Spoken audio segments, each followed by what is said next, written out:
Welcome to Jumpstart 14, the Front Range Barn. Now this is going to be our first half-sheet watercolor in the Jumpstart series. And what I mean by half-sheet size is that it's 1/2 of the full imperial sheet. And this is the size piece of paper that we're going to be using. It's 15 inches high, 22 inches wide. And last week we did a series of 4 small experimental paintings.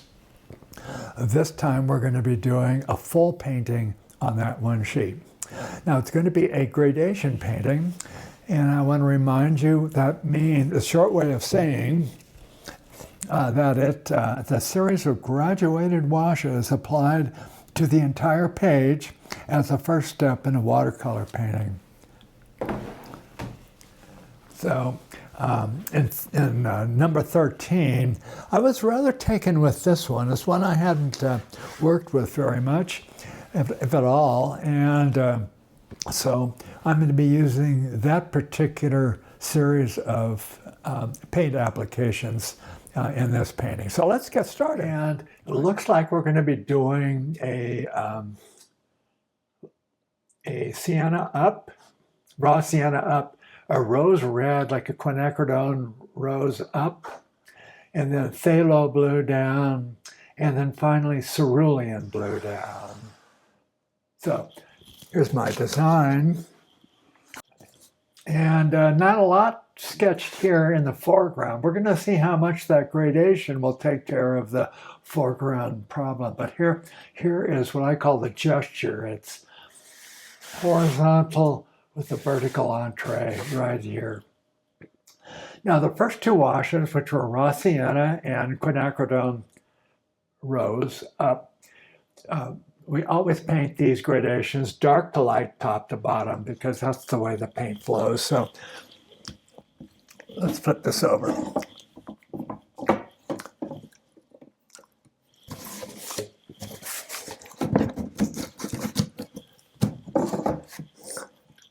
That'll be fun.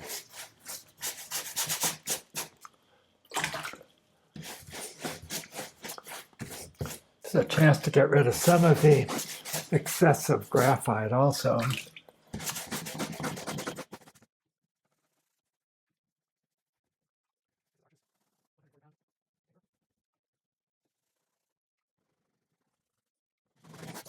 And it's pre-stretched, so we're not going to get a lot of buckling. Okay, I'm going to just rub off some of the graphite now. Pre-wet it.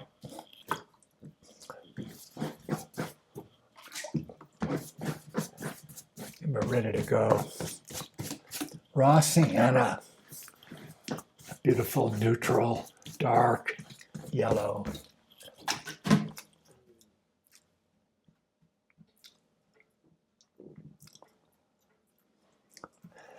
I'm going to go pretty intensely with this because these initial washes tend to get diluted quite a bit with the other washes. So big brush.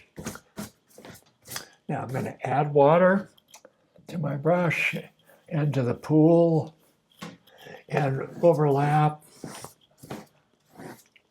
Add more water to the pool, overlap with a couple of strokes. So easy to do this in watercolor.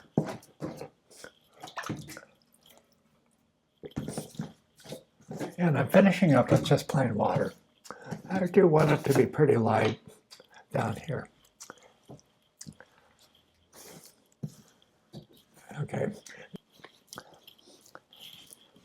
Prepare the palette for another big wash, and this is going to be, I think, quinacridone rose that I've got.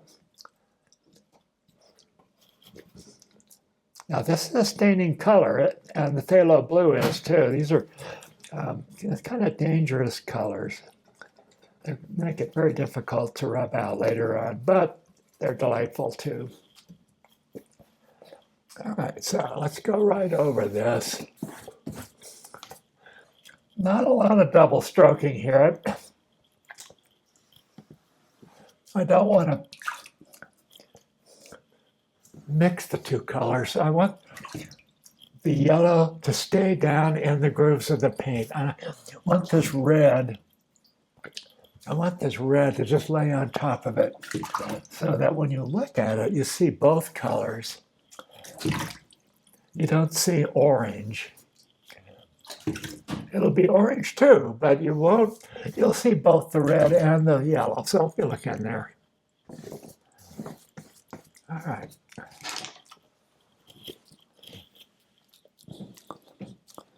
Now, before I flip it over, I'm going to dry at the base of the page because otherwise we'll get a lot of drips. It's very wet down there, getting in the way. Flip the page over. And we work with one of my favorite colors and the most dangerous color we've got on the palette, blue.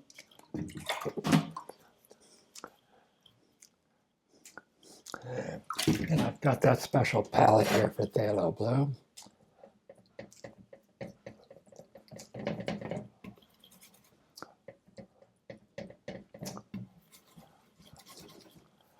I think that's dark enough. Don't want a lot of drips of this. It's a gorgeous color. Add water. I see that little bit of drip there. I'm drying my brush, keeping the brush pretty dry right now. You can't see that, but someday I'll get another camera just to aim at my rag so you see how much I'm actually drying the brush. There I go.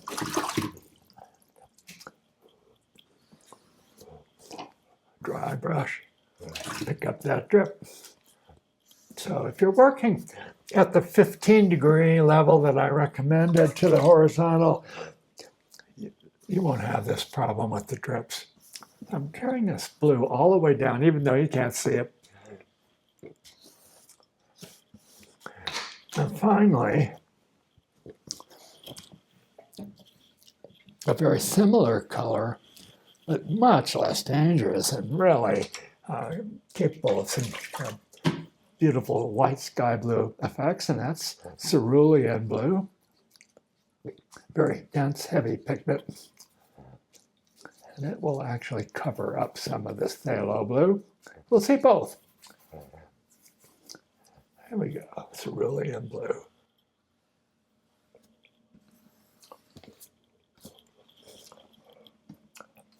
Add water, overlap, water, overlap, and water, overlap, water, overlap, and water, overlap. On we go.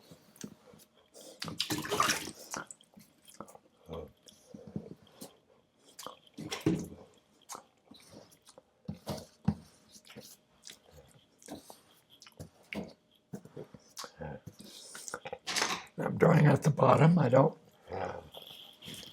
want those dreaded oozles, bleedbacks, to infect my foreground. And now there's going to be some whites in here, and while we have a nice moist wash, I'm going to see if I can recover some whites.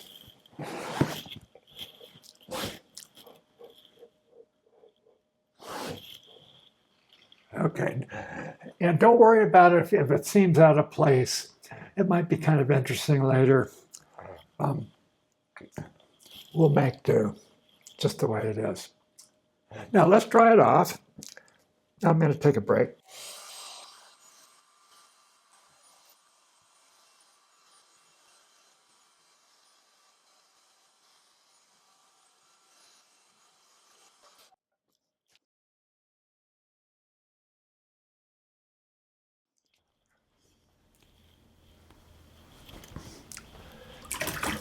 And the first thing I'm going to do is establish my center of interest by painting around it and popping it out with some dark tree forms and mountains. And then over here, my secondary center of interest, I'm going to establish that with a tree back there. So this is kind of a summer picture. So I'm seeing it as a summer picture, which means we have green trees, we have cottonwoods, looks like, and we have maybe a pine tree here and here. So let's go ahead and mix up some greens. We're not going to use any more of that phthalo blue. And I've worked at getting it out of my brushes. Clean the brushes up. If you don't do that, phthalo blue is so strong a color that it will actually permeate your whole palette because it resides in your brush. Big brush.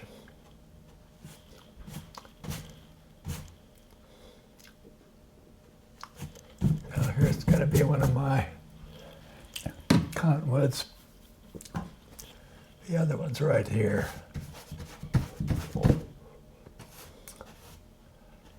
It's really strong blue. And that's because of the phthalo blue. My sky is darker than I anticipated.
So we're going to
I'm finding this, the sky is so blue, I'm going to have to actually scrub out a little bit of that blue so I get a little more color contrast with my green on this tree.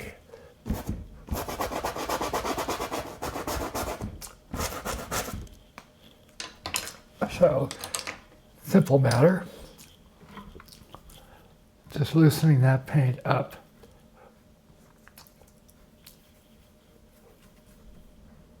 And then applying a color grade.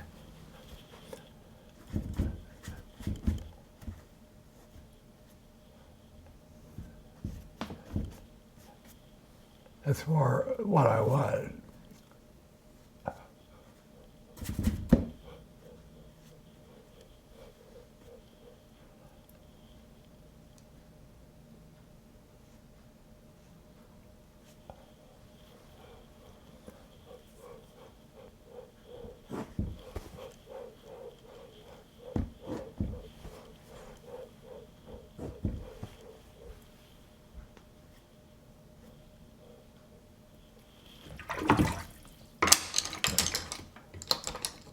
Do a little bit of the same thing over here too, using my scrub brush.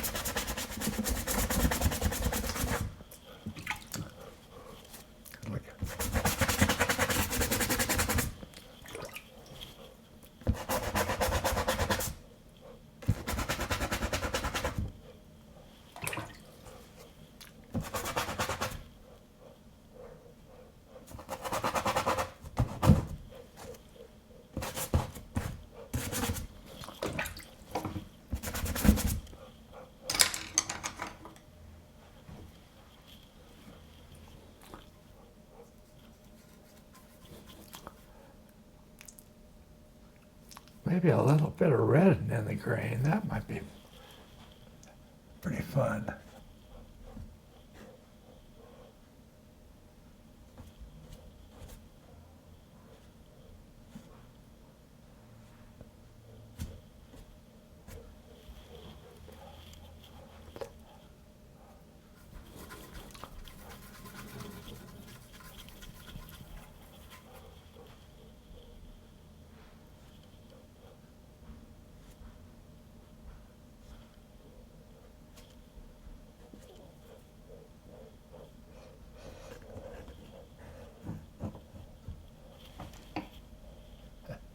I do like these aquarelle style brushes because their handles are chiseled in such a way to make this scraping nice and pretty easy to do, but only at certain times. Now I'm going to actually use some green paint. This is Viridian. I do have a conifer that I want to develop. So, in Viridian green,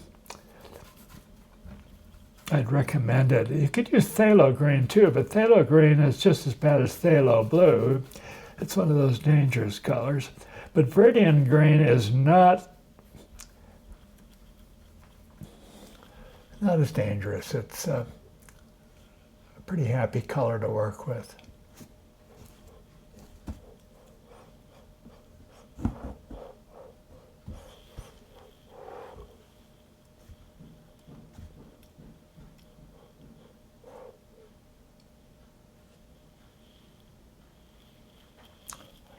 Now I do have this tree here that I want to develop. So, and I've got the Viridian grain, and I've put a little red in it.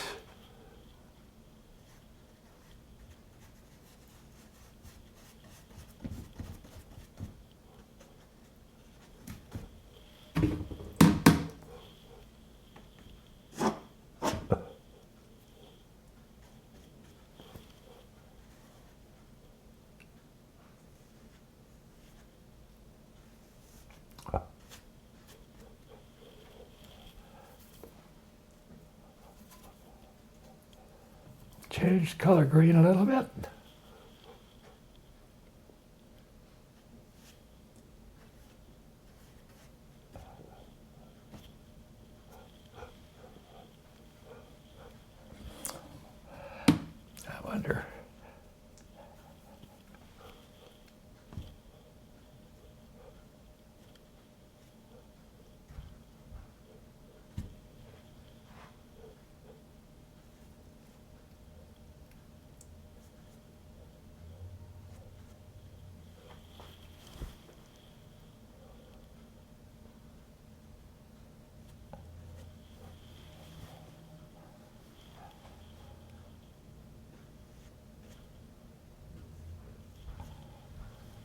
Okay, now we can see this.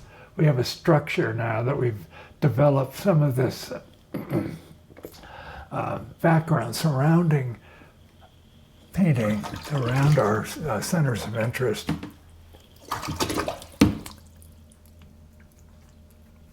I'm going to take this opportunity also to maybe suggest some mountains coming in here.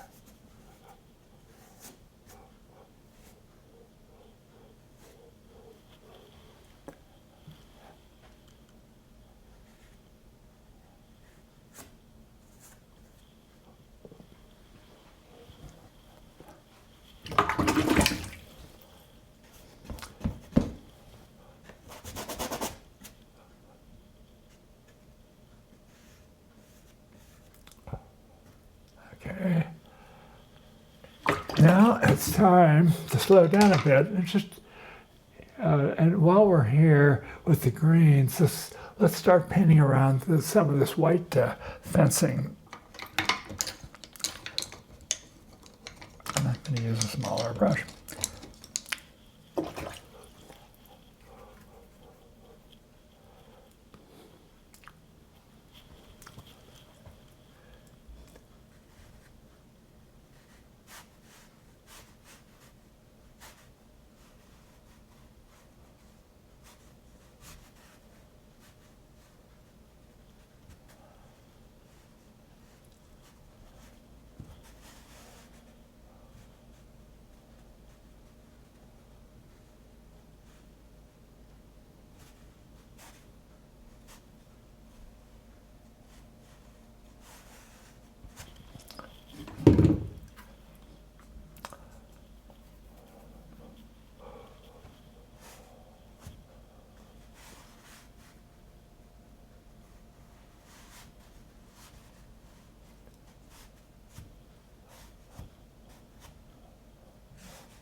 I don't like the shape of this tree very much, so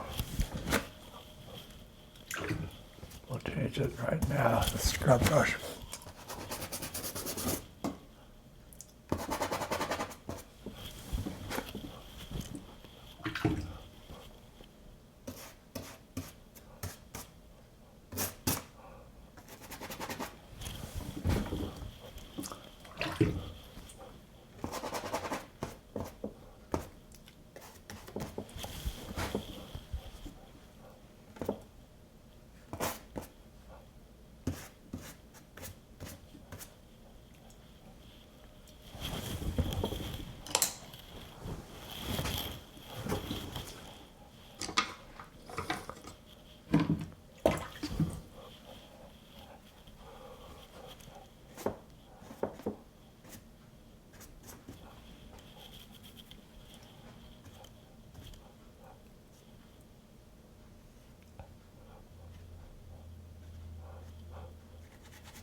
So now our tree has a more irregular shape, and I think we'll go even further with it once it dries off.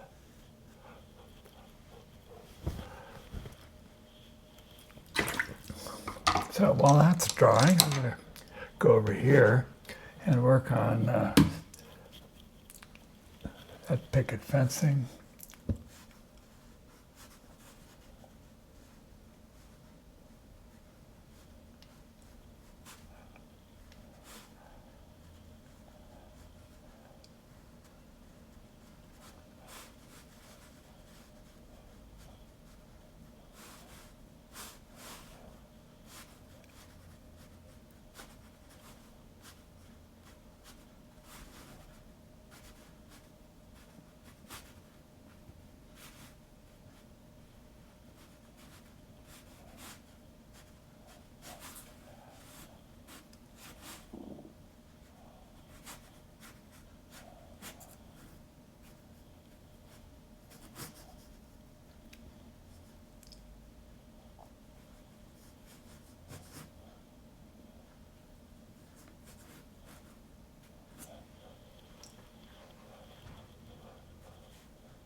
Okay, let's look at that trail again. This time, I'll try a round brush. See if we can't do something a little nicer with it. I like to mix my grains. They give me much more variety of grain than using green paint. Even good green paint like Viridian does have its limitations. But if you mix the yellows and blues, I've got 4 different blues here and even just 1 yellow, sometimes 2. I get many more different kinds of grains.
Okay, now we can actually develop our center of interest.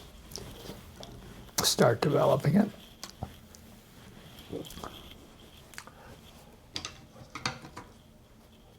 Oh boy, I'm just not happy with these trees yet.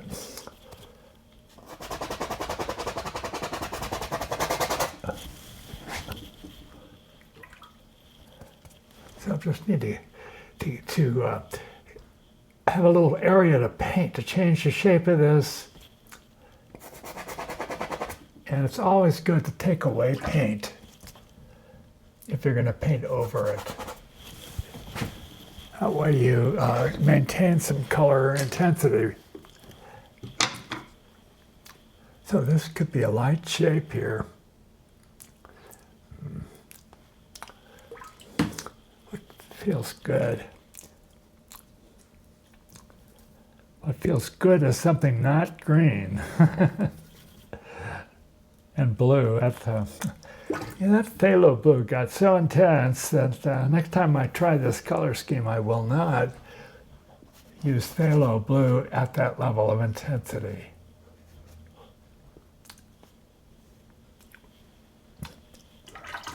So we have sort of maybe something that's orange over here, an orangish foliage.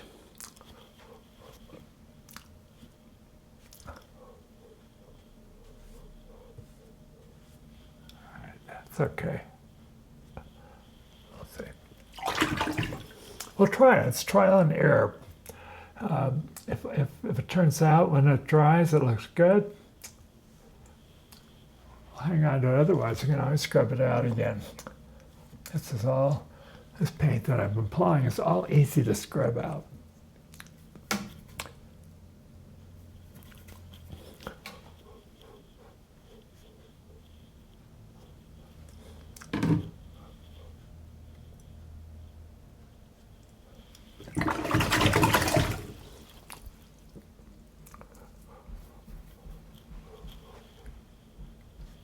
By no means am I finished, because now I need to paint around that with the dark green. But this will set things up. And while that's drying, I'm going to work on our barn shape. Now, in the photograph, that barn is a very dark brown, and I just have no luck working with totally dark centers of interest.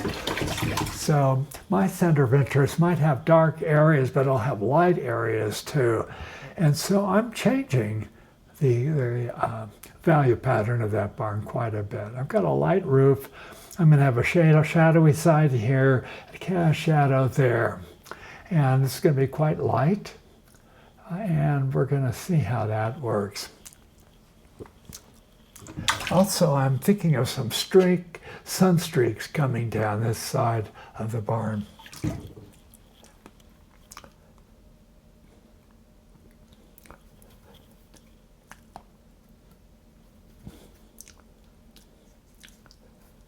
Now, what color? Well, it was dark brown in the photograph. We'll keep it purpley color, I think. Using cad red light and cobalt blue, it'll give me kind of a neutral purple. But it won't be that color over the whole thing. We're going to change it.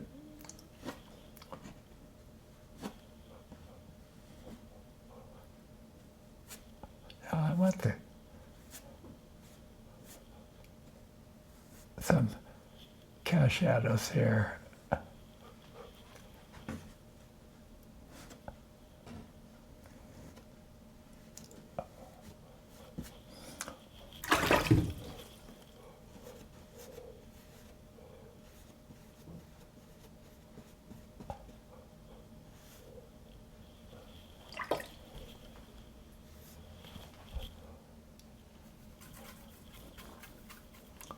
Change the color. I want it hot up here, really hot.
Okay, let's adjust this tree a bit.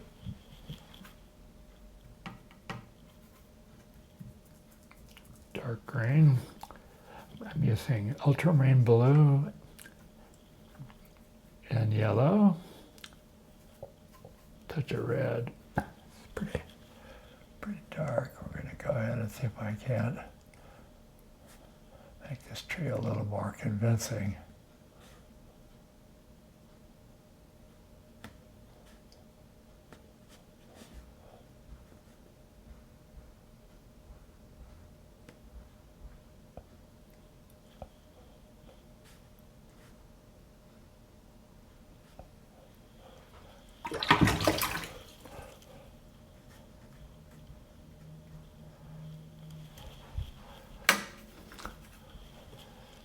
Yeah, this looks like something I can make. Something interesting like this.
First take on the barn door.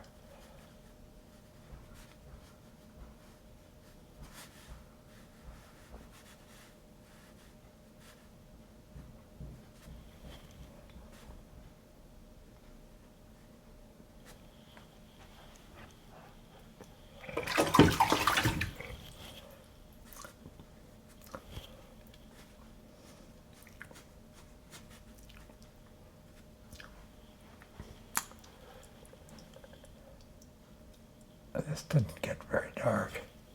Not dark enough anyway. I wonder if a little bit of Payne's gray in there. Let's try it. Oh, shoot. That's more. Get some phthalo blue in there. Yikes. It does make a nice dark, so we'll see.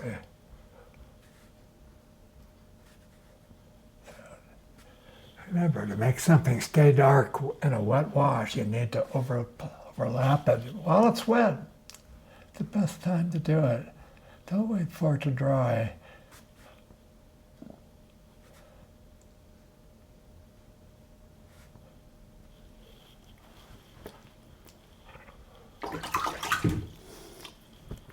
That tree is just such a wimpy tree right now. Sometimes you just need to get rid of them and start over again. Has no vitality to it.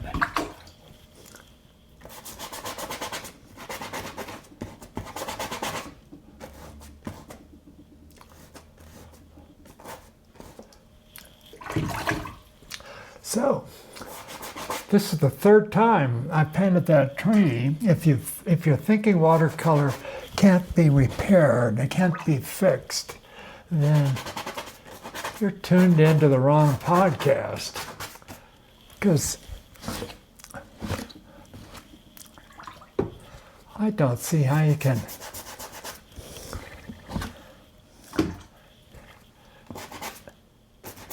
paint a painting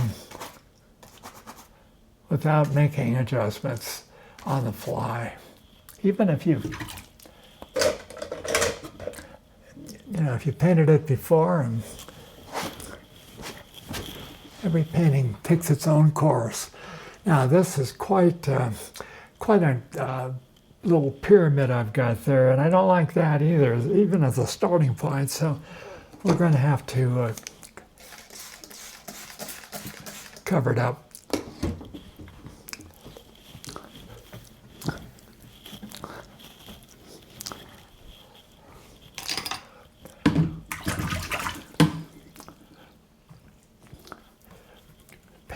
Paint the background a bit. Paint a little bit of that front range. Mountain that's back there. I think I need to probably pull out some of those white fencing slats.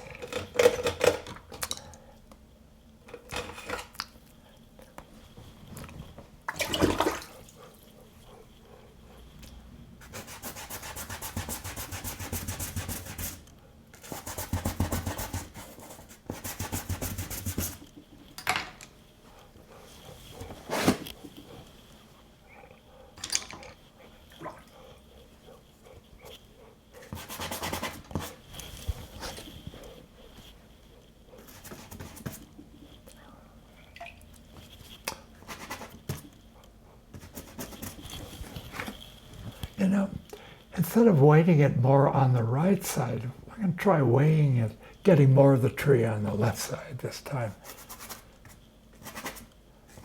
That might make more sense for this particular tree. So this is a good starting place for a tree. It's a wet background, it's non-committal, and I think I'm happy with it.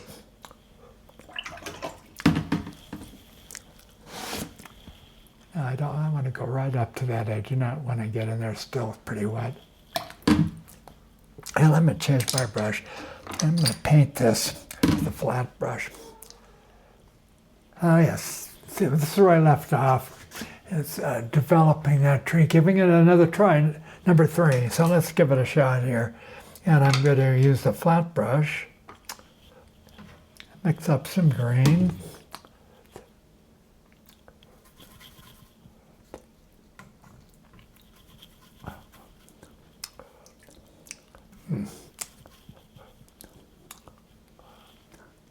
I think we'll start with a lighter green and then add darker green on top.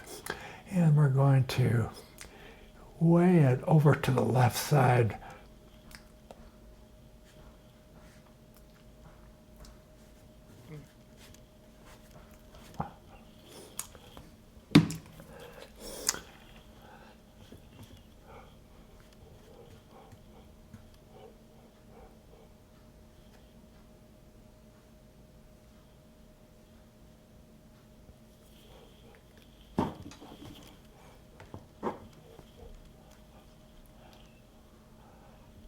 Now I get some dark in it with my round brush.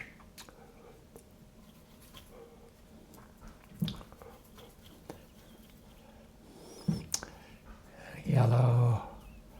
I'm going to use ultramarine blue. It gets a little darker, and I'm going to use a little quinacridone rose, and that'll make it even darker. And just a few dark touches.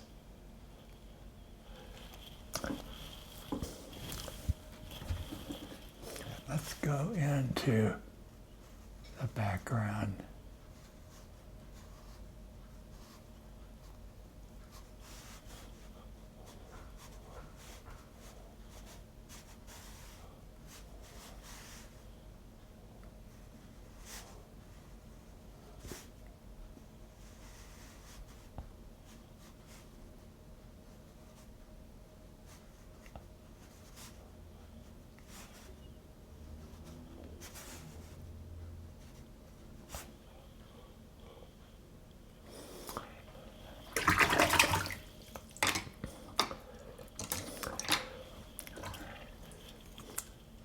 There's a tree trunk.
Okay, I'm still working the trees, and this thing keeps standing out of my mind here. I need to do something, maybe make some adjustments to that too. So,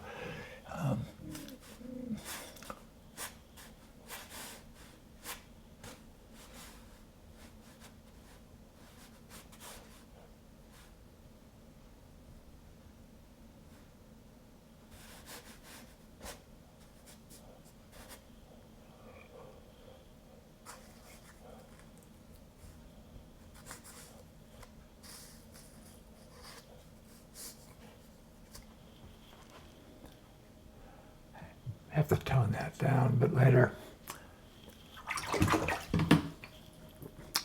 Okay, now I think the foreground needs some work, and I was hoping the gradation would do more of the work for me, dark to light, but it's not. So this is a good time now. I'm going to run another gradation down here, and from a darkish to lightish one with some strokes in it. And I'm going to use the same color that I did before. I used a raw sienna and then that quinacridone red. So I'll use a combination of those two.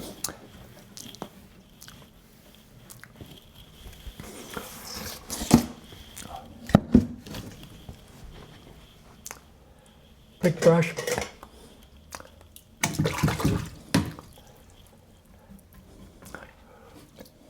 Here's my raw sienna.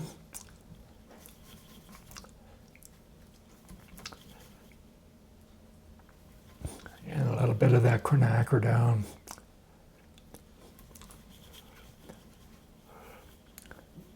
That's the middle value here, I think, and then we're going to lighten it up. But I'm also not going to make it a regular gradation. I want it to be a bit strokey.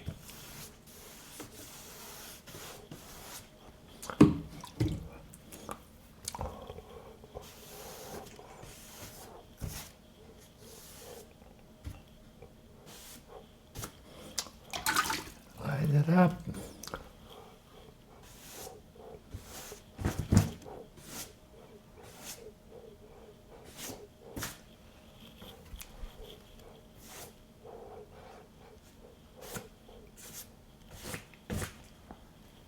I don't know really how it looks until I flip it over.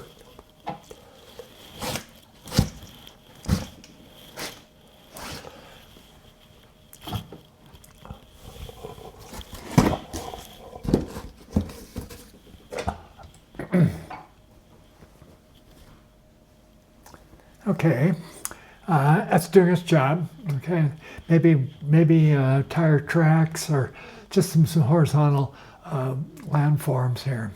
And I do have this pole and another pole over here that I'm going to put in. So let's do that.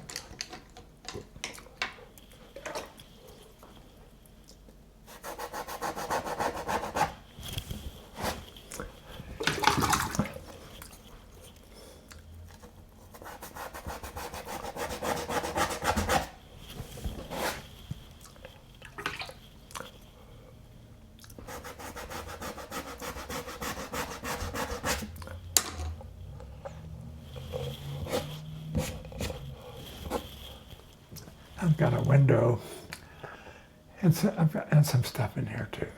We've got a ways to go yet in this painting, but it's coming together.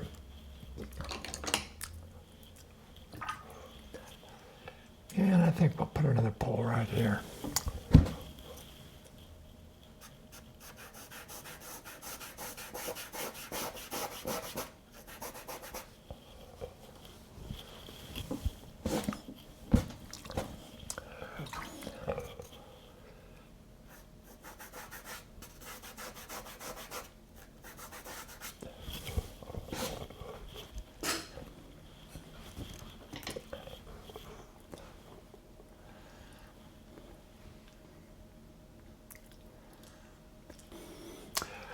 So these farm poles can be reddish, and that, bright red might be kind of fun. Maybe not. We'll try it.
Have some wires going along. That'll look good. Now we do need something here. And it might be a good time to put a bush or two. A late summer bush.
the liner brush.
Now let's go ahead and I need to work this area.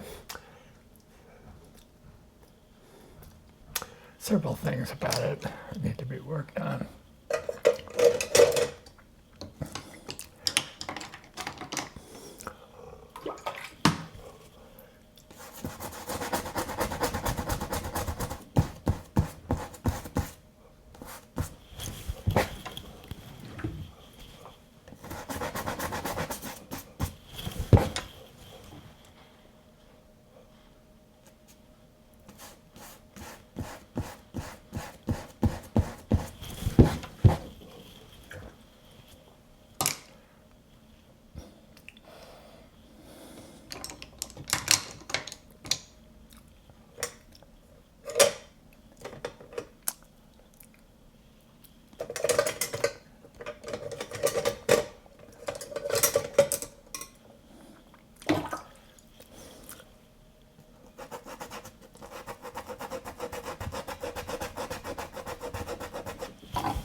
So windows,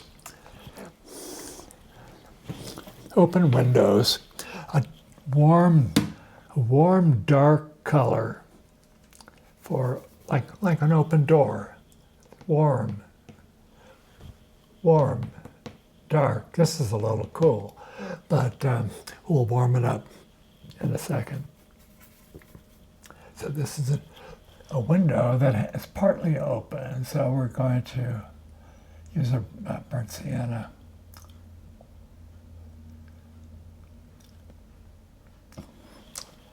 Darken it up.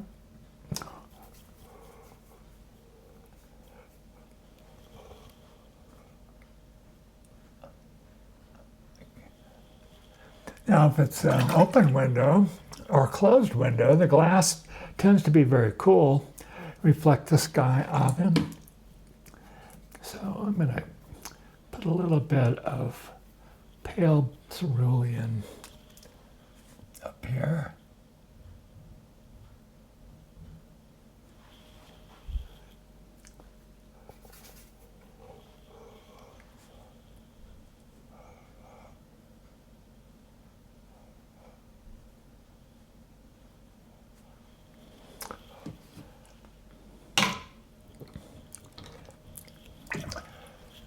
This open door is looking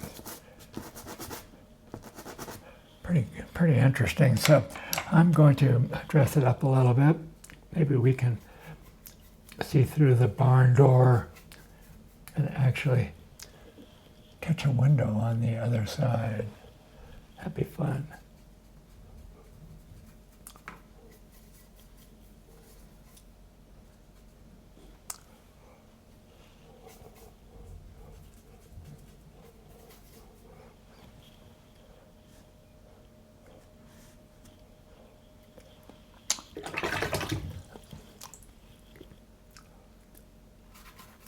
need some tense dark.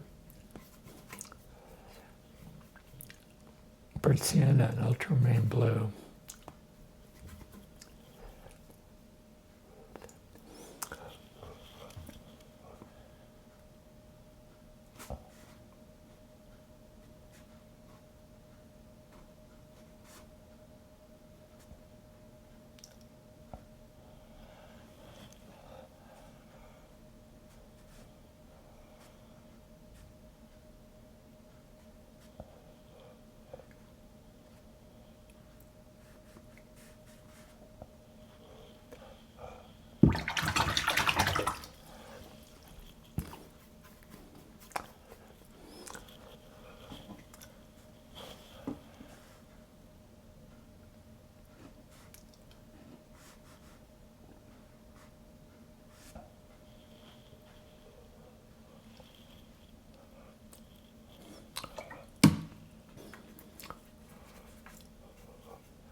We'll see if I can live with that or not.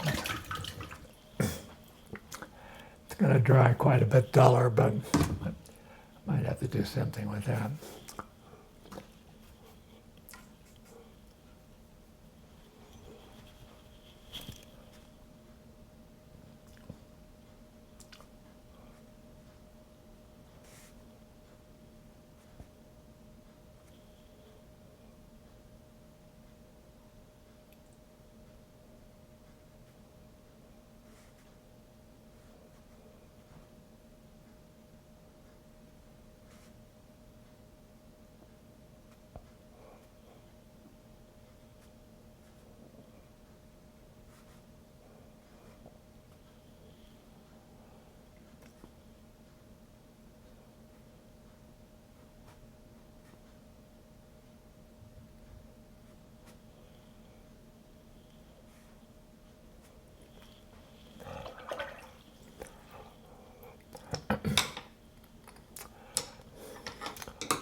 Oh, that yellow's unexpected.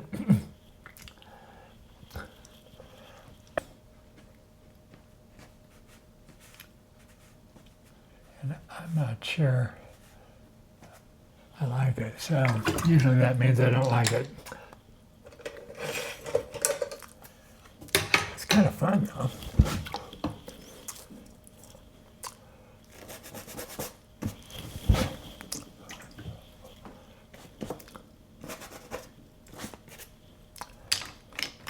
I have a vast array of scrub brushes, and that I've accumulated over the decades. It doesn't mean one's better than the other if I choose it. I don't think you need a vast array.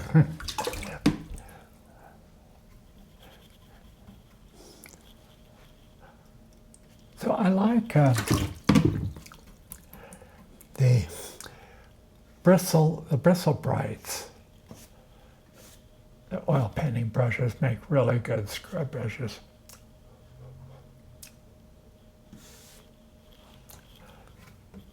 So, and there's some dedicated scrub brushes that I like too.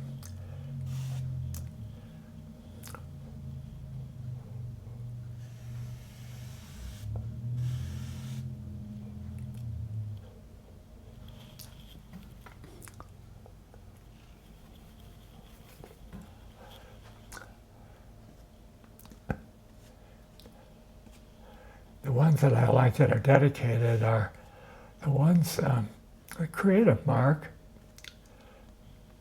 brand from Jerry's Artorama, and also the ones that Cheap Joe sells, Cheap Joe's art stuff. They have a really nice oval shaped scrub brush. I think they're virtually the same. So this is the Cheap Joe's or the Jerry's Artorama version of a scrub brush, dedicated, different sizes, very nice. This is a bristle, oil painting bristle bright, very nice. So what I'm kind of noodling around in the foreground here, and when I find myself taking away more than I add, or adding and taking away, that I'm just about done and I better stop. But there is, I think we need a little more edgy quality here. I need to pull those out. I want to show you something here. It has to do with shadows in a second, and we'll do that. But basically, this painting is finished.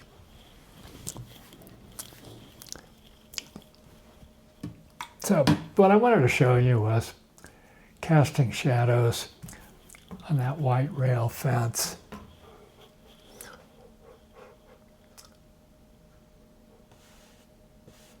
we go, just a little cobalt blue. And then here too.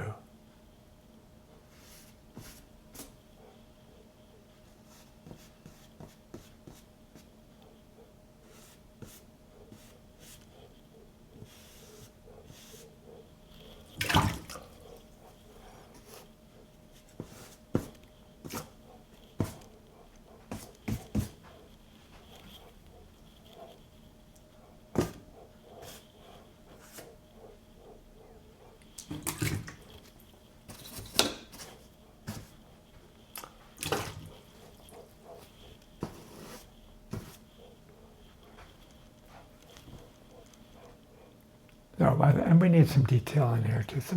Need something, and I need to straighten these out. But I'll do that, and I'll show you this version, and I'll show you the final version with the corrections I make on it. So thanks for joining me. We'll see you next time.